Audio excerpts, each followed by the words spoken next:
आज मेरो छोराको बर्थडेको लागि म मासु तयारी गर्दैछु है। सेकुवा बनाइदिनु लगाएको छु छोराको साथीहरूलाई अनि छोरीलाई। अनि मासु तयारी गरेर फ्रिजमा राखेर अनि म चाहिँ केक लिन आउँदैछु है।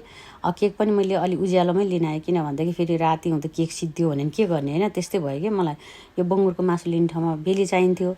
अनि बेली मासु पाइहाल्छ नि, बस्ने लिन जाँदा त छैन, सकिसकेको छ बेली त। त्यस पछाडि फेरि अब अर्कै मासु पनि ल्याएँ मैले। अब छोरीले खान्छु भनेको थिएँ होइन, त्यही भएर पकाइरहेको छु मैले। अब मासु यहाँ बङ्गुरको पाक्यो, एयर फ्राइडमा चाहिँ चिकनको बनाएँ।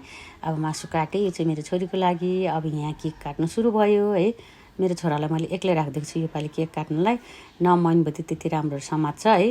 अब यो केक पनि काट्दा कसरी काट्ने हो मेरो छोराले। मेरो छोराको साथीहरू चाहिँ यति नै होला सानोदेखि नै।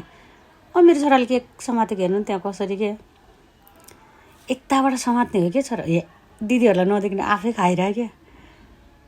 बल्ल दियो दिदीहरूलाई। अब यसरी त्यसरी समात्ने हो कि केक भनेको त। ल मक्खै अब गिफ्ट खोल्दैछु। मेरो छोराले चाहिँ योपालि पेन्टिङको सामानहरू मात्र पाएको छ क्या। अस्ति पेन्ट गर्नु गएको थियो नि त, अनि पेन्ट गर्नु जाँदा त्यसले एकदम मन पर्यो भनेको भएर खुसी भएको भएर योपालि सबै पेन्ट गर्ने सामानहरू मात्रै ल्याइदिएको छ दिदीहरूले। अब मेरो छोराले के मात्र पेन्ट गर्ने होला, यो के मात्र बनाउने होला। उयो साइडको घरको कुकुर कति कराउँछ हौ, कानै खान्छ। दामी दामी वाउ। अब कति पेन्ट गर्ने होला मेरो छोरा।